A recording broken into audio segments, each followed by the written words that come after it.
皆さん、大谷翔平さんがやばいんです。世界最高の野球大会の決勝。彼は4万人からブーイングを受けていました。お前なんていらないと、大谷さんは心の中にある決心をしました。そして第3戦、バットが火を吹いた9打席4打数2ホームラン2、2塁打5四球。皆さん、野球上手いな程度で受け取っていませんか？これ、隠された物語があるんですよ。激ヤバです。その物語を知った黒人の僕は気分が悪くなるほど震えました。なぜ 5C 級というものに一番重要な意味があるのか、そして大谷さんはどんな極限の環境で試合に向き合っていたのか、今日はこの3つの大衝撃を語ります。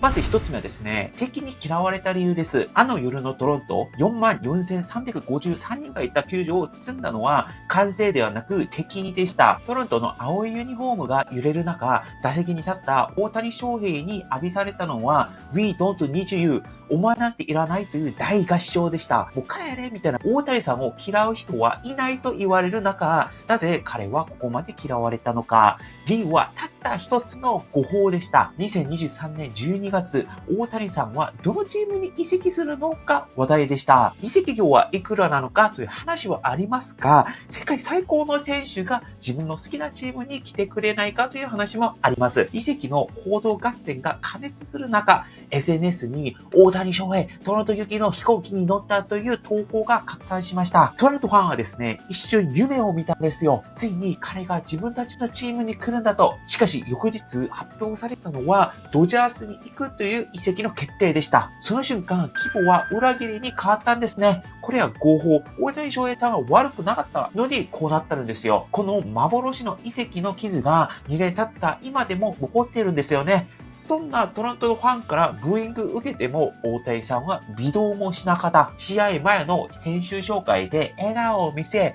スタンドで揶揄で満たされてもまるで風の音を聞くように静かに構えた。そして試合の7回、バットが火を吹いた瞬間、バーンっていう乾いた音が球場を真っ二つに咲いたんですね。打球はライトの壁を越えアーチを描く。ブーイングの嵐が一瞬で沈黙に変わりました。敵意に受けられる状況が刺激となっているのかもしれません。韓国人の僕はですね、背中がゾッとしました。数万人が敵視されてるんですよ。普通でも萎縮するじゃないですか。けれども彼はワールドシリーズ、世界最高の野球大会でこういった敵を受けたんですね。でも彼はエネルギーに変えた。そして試合の後、記者からブーイングの感想を聞かれると、彼は笑いながらこう答えました。僕の妻がですね、すごく好きな掛け声なので、いじられましたね、とか。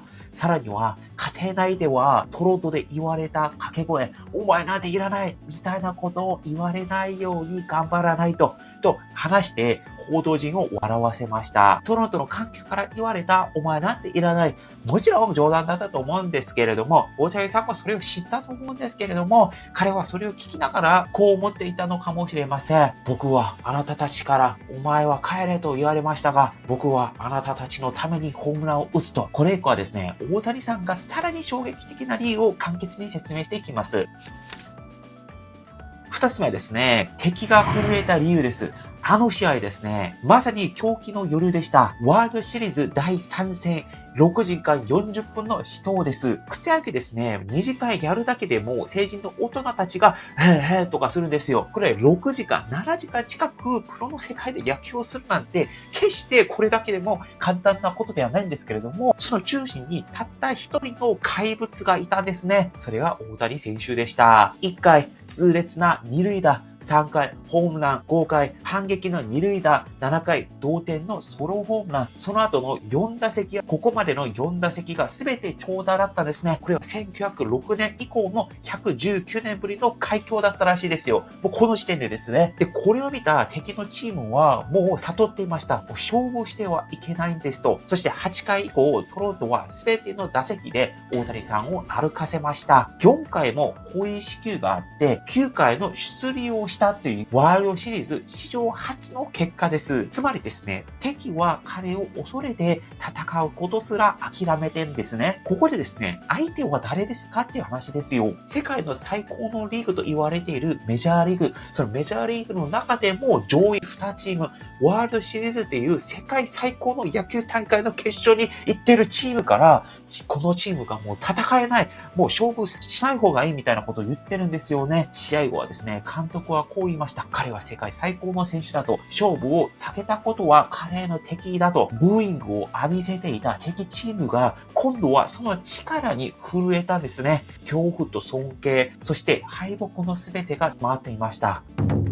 普通の人間ならですね、倒れていたんですよ。先も話しましたが、7時間近く野球をすることなんて、一般人には無理に近いような話ですね。で、9回出塁して、何度も塁を駆け抜け、そして大谷さんは盗塁ってことまで仕掛けました。誰もが限界を超えていました。これを試合を見てる観客ですらもう大変ですよね。でも大谷選手だけはまだ立っていたんですよ。試合が終わっていたのがですね、現地時間で夜11時50分です。でもこれ大事なんですけども、次の日午後5時から第4戦の試合があるんですね。それも彼は先発投手として登板しないといけないということです。わずか試合が終わってから16時間後には再びマウンドに立ってボールを100球近く投げないといけない。これは人間の体力では説明できない。まさに超鉄人のスケジュールでした。普通ならですね、アメリカのプロの投手でもですね、この1試合やるためには4日とか休むんですよ。その1日のために。でも、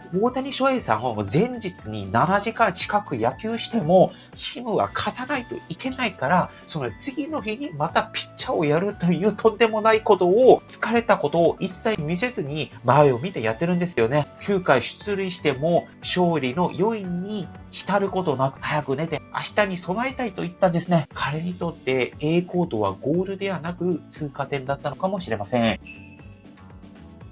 で、4番目の話はですね、他の人たちも震えているよっていう話です。韓国のニュースの記事に出ているコメントってことを引っ張ってきました。国内野球は面白くなくなってもう見なくなった。もう負けたゲームだった。これはもう嫉妬する対象ですらない。これは本当に野球の神様だ。リスペクト。できるやつはできる。そして人柄まで良い。ただリスペクト。漫画もこんなシナリオだったら炎上するよ。